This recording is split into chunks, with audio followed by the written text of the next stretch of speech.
Donc Etiglis et Etimemo sont deux applications pour tablettes numériques, Android en l'occurrence, et qui sont assez particulières dans le sens où elles sont d'abord inspirées de ce qu'on a appris aujourd'hui au sujet des neurosciences, et donc qui essayent de mettre en application un certain nombre de principes qui faciliteront l'apprentissage.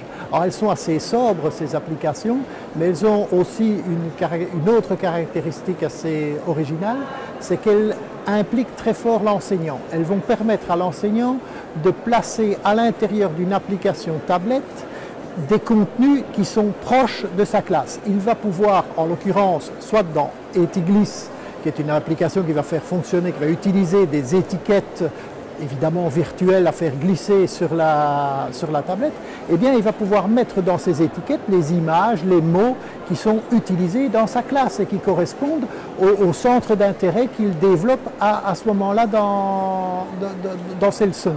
Et donc c'est un outil qui est particulièrement adapté à partir de l'école maternelle et pour l'école primaire, mais qui est aussi utilisé à certains endroits pour l'instant dans l'école secondaire. Hein. Il y a vraiment beaucoup d'utilisations qui sont possibles. Etimemo, lui, c'est un outil un petit peu différent qui va se centrer sur la mémorisation, comme son nom le laisse entendre.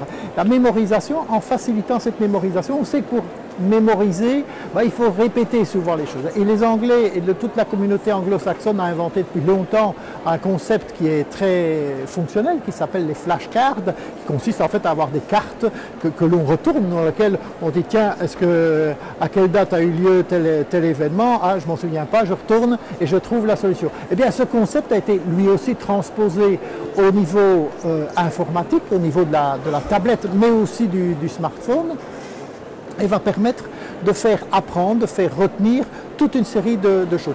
À nouveau, même principe, c'est l'enseignant qui va placer dans ses flashcards, dans ses fiches d'apprentissage, il va placer les contenus qu'il veut faire apprendre. En plus de ça, il y a encore une fonctionnalité supplémentaire qui est celle de fonctionner comme un boîtier de vote. C'est-à-dire que comme on est amené à répondre à des questions, parfois avec des facilités qui vont être d'utiliser des choix multiples, eh bien on va pouvoir aussi répondre tous ensemble dans la classe grâce chacun à sa tablette ou à son smartphone, et le système permettra de faire la mise en commun de l'information, et cela permet par exemple à l'enseignant qui en fin de leçon se dit tiens mais qu'est-ce qu'ils ont appris, il aura préparé 4-5 questions relatives à sa leçon.